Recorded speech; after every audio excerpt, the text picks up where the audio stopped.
All right, Shalom. First of all, I want to give our praise, glory, and honor to Yahweh, Bashim Yahushai, Bashim Kakwadash. Give honor to the apostles and the elders of the great millstone, and to all the alchemy across the globe, preaching the word in truth and sincerity. I want to say Shalom. So I died now from the great millstone camp in Chicago with a lesson. Today's lesson, we're going to go into idols. All right, because idolatry is very heavy. All right, in our in the nation of Israel. Okay, the Lord said, don't keep on to the people, because I'm butchering it. The Lord said, basically don't be dealing with these other nations because of the idols, man. All right, and give a couple of precepts, a couple of stories, and case and points to prove this, man. Because idolatry is the main reason, right? One of the main reasons why the Lord gonna come and destroy 2/3 of our people. All right, so lock you. This is Exodus 20:3. Says, "Thou shalt not have no other no other God before me. Thou shalt not make unto thee any graven image or any likeness of anything that is in heaven above, or that is in earth beneath, or that is under the water, that is in the water under the earth. Thou shalt not bow down thyself to them, nor serve them. For I, Yahweh, thy power, am a jealous power, visiting the iniquity of the fathers upon the children, unto the third, fourth generation of them that hate me." Right, if you're devising idols, you're making idols, you really hate the Lord. All right, there's plenty of instances where Jake was giving credit to idols that they had made, man. All right, saying these are the idols that delivered us, these are the guys that delivered us out of Egypt. All right, when they know that was a chariot, all right, with Yahweh Shai, all right, leading the way. All right, all the miracles that the Lord did, giving them manna, all right, quail, all right, delivered them from Pharaoh and his army. All right, but what does Jake do? They go around playing the harlot, all right, with these idols, man, creating spiritual fornication, idolatry. All right, Psalms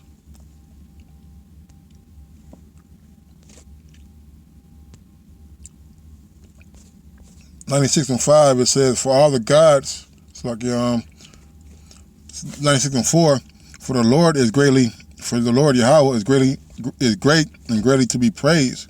He is to be feared above all gods," man. All right, so there's no other gods on this earth. All right, there's no other that has the power and authority over Yahweh Bashmi Yahushai, man.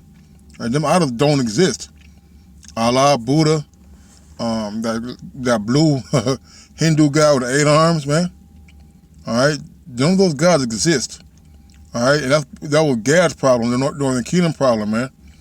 All right, the scripture say Ephraim was given to idols, leave him alone.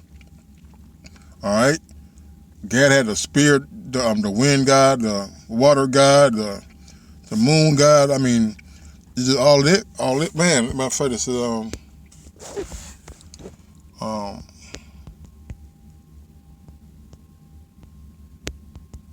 don't know if I can get it.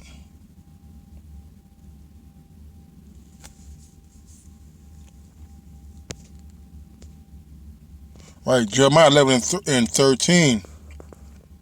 This is to get to the point. "For according to the number of thy cities were thy gods, O Judah, and according to the number of the streets of Jerusalem, have you set up altars to the shameful thing, even altars to burn incense unto Baal," man. So just think, man, all the different cities that Jake had and were living in, hey, it was that many gods they were worshiping, man. All right, and Jake was just going clean off, man. Nobody wants to give credit to Yahweh Shai. You want to give credit to Mother Nature and the horoscopes, all right, and even that's all I'm off, Psalm 96:5, "For all the gods of the nation are idols, but Yahweh made the heavens." All right, so all the gods of the nation are idols, man. All right, let's look at that word idol.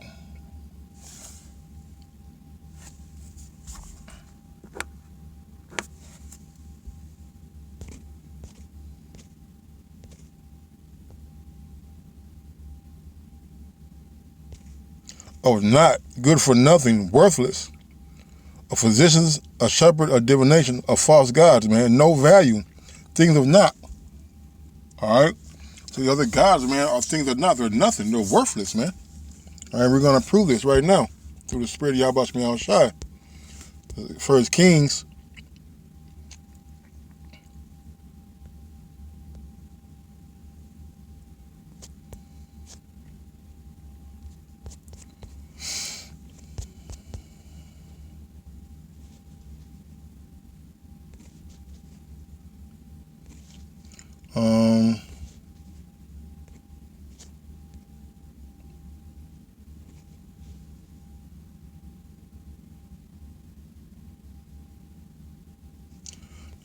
It's a lot. Okay, I'm gonna get to the point. It's on First Kings 18:22. It says, then said Elijah unto the people, even I only remain a prophet of Yahweh, but Baal prophets are 450 men. Let them therefore give us 2 bullocks, and let them choose one bullock for themselves, and cut it in pieces, lay it on the wood, and put no fire under it. And I will dress the other bullock, and lay it on wood, and put no fire under. Ye and call ye on the name of your gods, and I will call on the name of Yahweh. And the God that answereth by fire, let him be the power. And all the people answered and said, It is well spoken.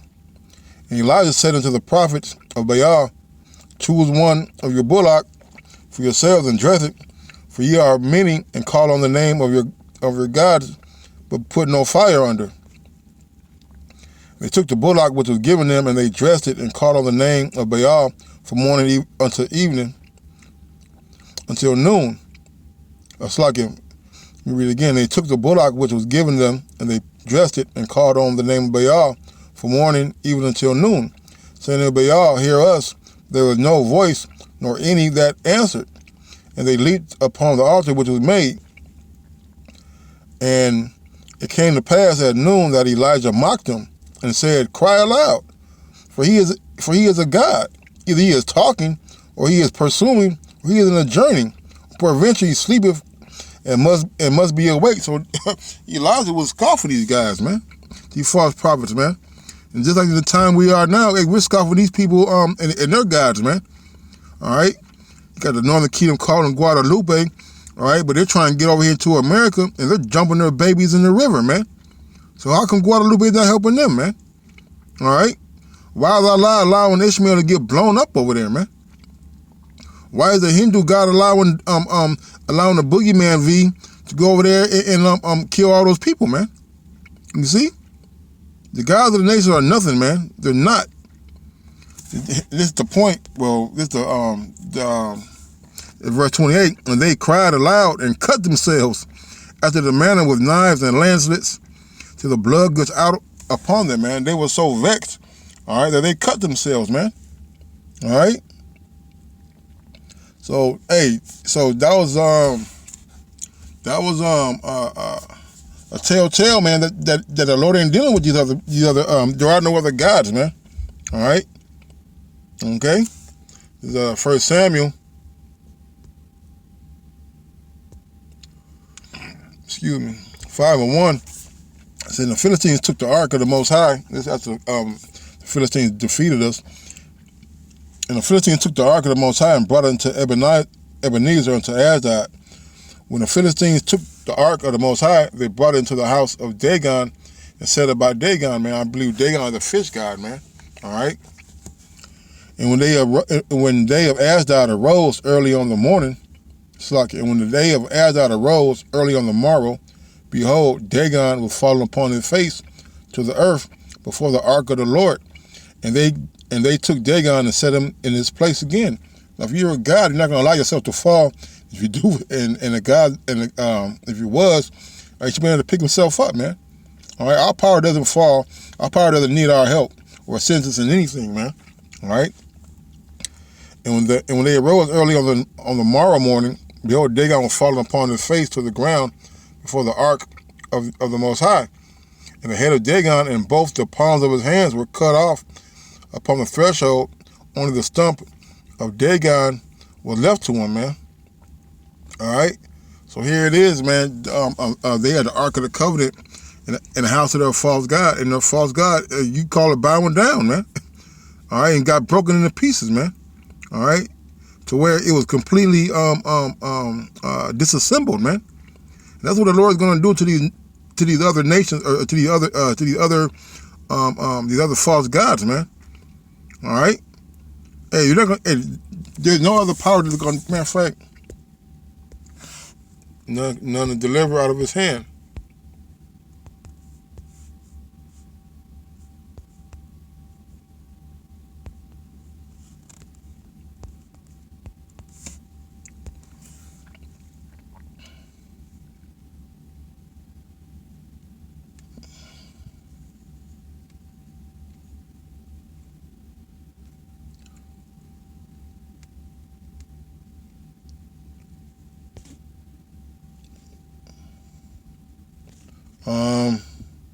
Yep, that is the one. This is Isaiah 43:13. Yea, before the day was, I am he. There is none that could deliver out of my hand. I will work, and who shall let it, man? All right, so who's going to deliver out of the hand of the Lord, man? Not no Dagon. All right, not no Baal, man. All right, you got these other nations, man. They're nothing but idols, man. Nothing but idols. The Baal on the dragon.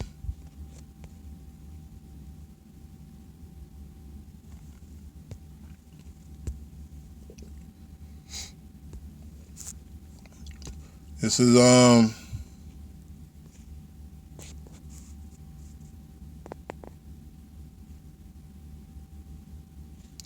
right. This is I ain't gonna read it all. All right. This is basically the backdrop is Babylonian captivity, and their so-called god was Baal. Okay. All right. It says Babylon Dragon 1 and 3 said, now the Babylonians had an idol called Baal, and they were spent upon him every day 12 great measures of fine flour and 40 sheep and 6 vessels of wine. And the king worshipped it and went daily to adore it. But Daniel worshipped his own power, and the king said unto him, why dost not thou worship Baal? Who answered and said, because I may not worship idols made with hands, with the living power who has created the heaven and the earth, and have sovereignty over all flesh, man.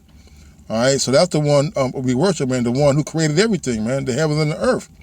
All right, anything that's made with hands, hey, man, we're gonna read it in a couple more precepts. But the point being is that the gods have no standing, man. All right, what do these gods say about homosexuality, man? What do these so-called gods say about false doctrine, man? All right. What do the other guys say about having idols, man?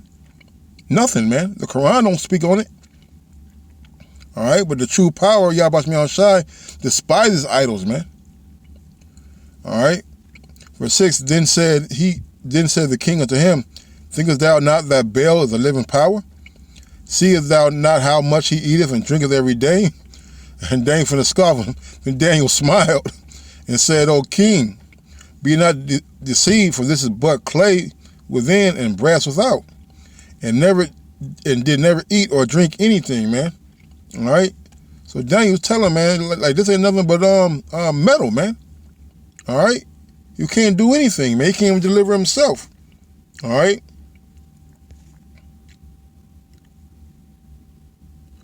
Okay, let me get down to the good part. It says I'm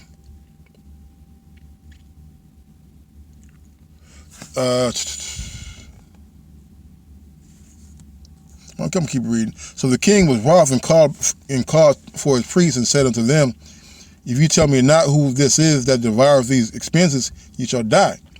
But if you can certify me that Baal devours them, then Daniel shall die. For he hath spoken blasphemy against Baal. And Daniel said unto the king, let it be according to thy word, man. Daniel was sure, man. All right, that's the faith that we got to have, man. We know that these other guys ain't going to be able to do anything, man. Now the priests of Baal were 70, besides their wives and their children, and the king went with Daniel into the temple of Baal. So Baal's priests said, lo, we go out. But thou, O king, set on the meat and make ready the wine, and shut the door fast and sit up with thine own signet, They trying to be slick, man. And tomorrow when thou comest in, if thou findest not that Baal had eaten up all, you will suffer death. Or else Daniel that speaketh falsely against, us. So then they little regarded it, for under the table they had made a privy entrance, whereby they entered in continually and consumed those things, man. Right, man. Just like these gifts, these people be, these other nations be putting in front of their gods of food and jewelry and flowers, things like that. All right. You come back 2, 3, 4 days, they still there, man. Well, when we made a sacrifice unto the Lord, all right, the Lord would devour it by what? By fire, man. All right. Nobody had to devour it for him, you know. So when they were both gone forth, the king said, meet before Baal. Now Daniel had commanded his servants to bring ashes, and those they strewed throughout all the temple in the presence of the king alone. Then went they out and shut the door and sealed it with the king's signet, and so departed. Now when the night came, the priests with their wives and children, as they were wont to do, and did eat and drink up all, man. It's bugged out. In the morning betime, the king arose, and Daniel with him. The king said, Daniel, are the seals whole? He said, Yea, O king, they be whole. As soon as he had opened the door, the king looked upon the table and cried with a loud voice, Great art thou, Baal, and with thee is no deceit at all. Then laughed Daniel, man. See, look, hey, we always mocking you other non-believers who don't believe in Yahweh Shem Shai, man. We mock y'all, man. You guys are nothing, man. All right. Then laughed Daniel and beheld the king that he should not go in, and said, Behold, now the pavement, and mark well those whose footsteps are these. The king said, I see the footsteps of men, women, and children. And the king was angry, and took the priests with their wives and children, and showed him the privy doors where they came in, and consumed such things as were upon the table. Therefore the king slew them, and delivered Baal into Daniel's power, who destroyed him and his temple. And in the same place there was a great dragon with the Babylon. Okay, that's the point, Paul. All right, that when it was proven that Baal was not a god. All right, Daniel not only destroyed the idol, but also the temple, man.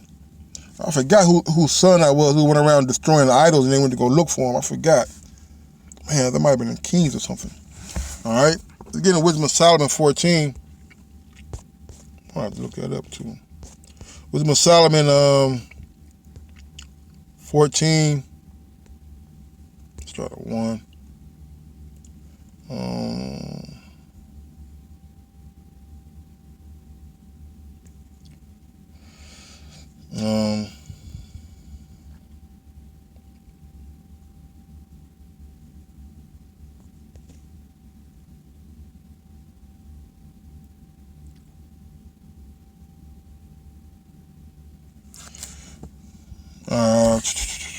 Man, okay, I'll start at 8. Wisdom of Solomon 14:8. For that which is made with hands is cursed, as well it as he that made it, because he made it, and because being corruptible, it was called the Most High. Right, man. How you gonna make something and then call it a god, man? All right, it's already cursed once you make it up. For that which is made shall be punished together with him that made it, man. That's why America's gonna get destroyed. All right, with idols and the people who worship it, man. All right, that big old Jesus Cristo in South America. All these obelisks and Guadalupe's everywhere, man. And of course, the other white meat, Cesare Borgia, man. All right. It says, verse 11, therefore, even upon the idols of the Gentiles shall there be a visitation, because in the creature of the Most High they are become an abomination, and stumbling blocks to the souls of men, and snare to the feet of the unwise, man. Right, man, because these creations, which what they are, created by man, all right, they become a snare, man. All right, Jacob be in a car accident, right, and having favorite shoes on, you know, his Air Force Ones, and be like, man, my Air Force Ones delivered me, man. All right, So these gods that these people have procured with their own hands have become snares and stumbling blocks to our people, man. But they were given over unto it, but nonetheless, people are enamored and therefore trapped with these idols, man. All right. Verse 12, it says, "For the devising of idols was the beginning of spiritual fornication, and the invention of them, the corruption of life." Right. So when you start making idols, man, that's just that's spiritual fornication, man. All right, spiritual adultery, man. "For neither were they from the beginning, neither shall they be forever. For by the vain glory of men they entered into the world, therefore shall they come surely to an end," man. All right. So the idols are not going to last much longer, man. All right. And this verse 15 goes into something else for a story for another day, man. All right. With Solomon 15 and 13 says,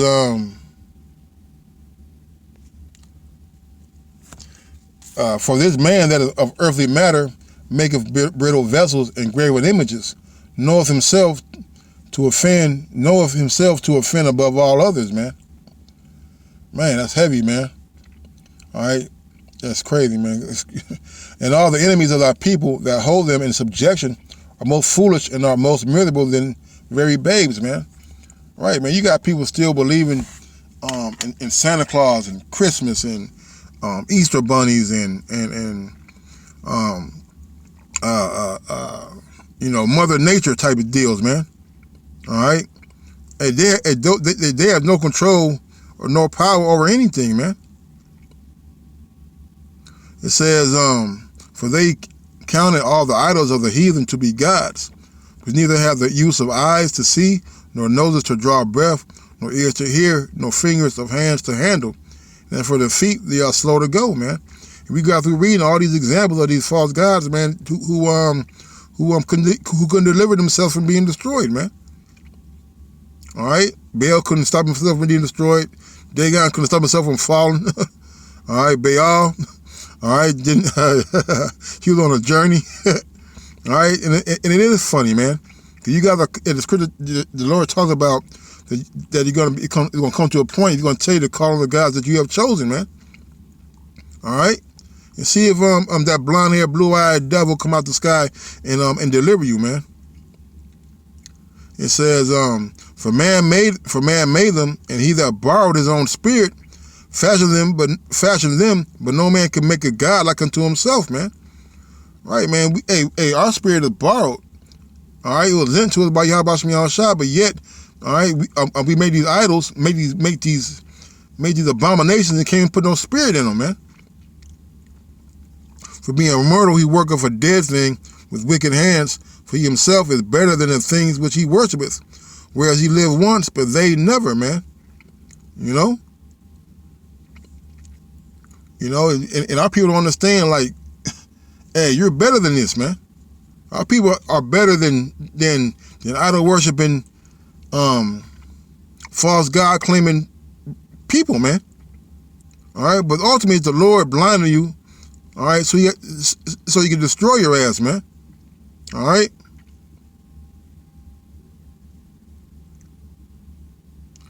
All right, so with that, I'm going to say, call Allah Yahweh Shem Yahushua, double honor to the apostles and elders of the great millstone. And until next time, Shalom and a Baba Bar.